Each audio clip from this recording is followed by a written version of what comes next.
شروع اللہ کا نام لے کر جو بڑا مہربان نہایت رحم والا ہے۔ کوہ طور کی قسم اور اس کتاب کی جو لکھی ہوئی ہے کشادہ ورق میں، اور آباد گھر کی اور اونچی چھت کی، اور جوش مارتے سمندر کی، کہ تمہارے پروردگار کا عذاب واقع ہو کر رہے گا اور اس کو کوئی روک نہیں سکے گا۔ جس دن آسمان لرزنے لگے کپ کپا کر اور پہاڑ سچ مچ اڑنے لگیں تو اس دن جھٹلانے والوں کے لیے خرابی ہوگی جو بیکار باتوں میں پڑے کھیل رہے ہیں۔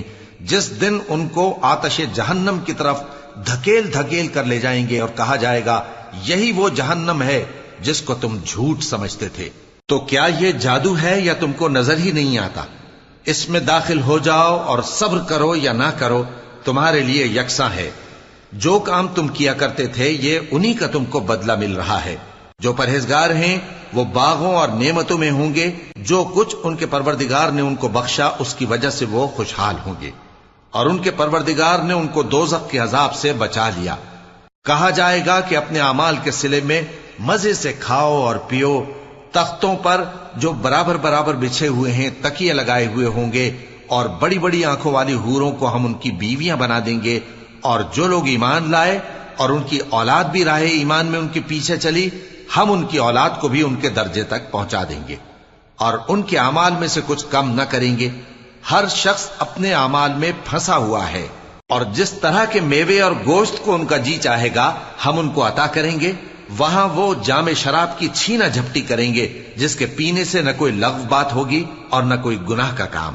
اور نوجوان خدمتگار جو ایسے ہوں گے جیسے چھپائے ہوئے موتی جو ان کے آس پاس پھریں گے، اور ایک دوسرے کی طرف رخ کر کے آپس میں گفتگو کریں گے، کہیں گے کہ اس سے پہلے ہم اپنے گھر میں اللہ سے ڈرتے رہتے تھے تو اللہ نے ہم پر احسان فرمایا اور دوزخ کی گرم ہوا کے عذاب سے ہمیں بچا لیا۔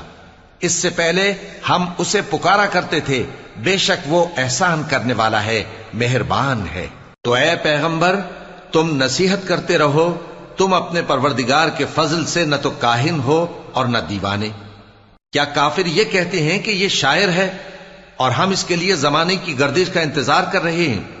کہہ دو کہ انتظار کیے جاؤ، میں بھی تمہارے ساتھ انتظار کرتا ہوں۔ کیا ان کی عقلیں ان کو یہی سکھاتی ہیں یا یہ لوگ ہیں ہی شریر؟ کیا کفار یہ کہتے ہیں کہ ان پیغمبر نے قرآن از خود بنا لیا ہے؟ بات یہ ہے کہ یہ اللہ پر ایمان نہیں رکھتے۔ اگر یہ سچے ہیں تو یہ بھی ایسا کلام بنا لائیں۔ کیا یہ کسی کے پیدا کیے بغیر ہی پیدا ہو گئے ہیں، یا یہ اپنے آپ کو خود پیدا کرنے والے ہیں، یا انہوں نے آسمانوں اور زمین کو پیدا کیا ہے؟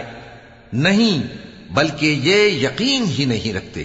کیا ان کے پاس تمہارے پروردگار کے خزانے ہیں یا یہ کہیں کے داروغہ ہیں، یا ان کے پاس کوئی سیڑھی ہے جس پر چڑھ کر آسمان سے باتیں سناتے ہیں؟ تو جو سن کر آتا ہے وہ کھلی سند لے کر آئے۔ کیا اللہ کی تو ہوں بیٹیاں اور تمہارے لیے بیٹے؟ اے پیغمبر کیا تم ان سے کوئی معاوضہ مانگتے ہو کہ ان پر تاوان کا بوجھ پڑ رہا ہے، یا ان کے پاس غیب کا علم ہے کہ یہ اسے لکھ لیتے ہیں؟ کیا یہ کوئی داؤں کرنا چاہتے ہیں؟ تو کافر تو خود داؤں میں آنے والے ہیں۔ کیا اللہ کے سوا ان کا کوئی اور معبود ہے؟ اللہ تو ان کے شریک بنانے سے پاک ہے۔ اور اگر یہ آسمان کا کوئی ٹکڑا گرتا ہوا دیکھیں تو کہیں کہ یہ ایک تہ بتہ بادل ہے، بس ان کو چھوڑ دو یہاں تک کہ یہ اس روز کا سامنا کر لیں جس میں یہ بے ہوش کر دیے جائیں گے، جس دن ان کا کوئی داؤں کچھ بھی کام نہ آئے گا اور نہ ان کو کہیں سے مدد ہی ملے گی۔ اور ظالموں کے لیے اس کے سوا اور بھی عذاب ہے، لیکن ان میں کے اکثر نہیں جانتے۔ اور تم اپنے پروردگار کے حکم کے انتظار میں صبر کیے رہو، تم تو ہماری آنکھوں کے سامنے ہو۔ اور جب اٹھا کرو تو اپنے پروردگار کی تعریف کے ساتھ تسبیح کیا کرو، اور رات کے بعض اوقات میں بھی اور ستاروں کے غروب ہونے کے بعد بھی اس کی تسبیح کیا کرو۔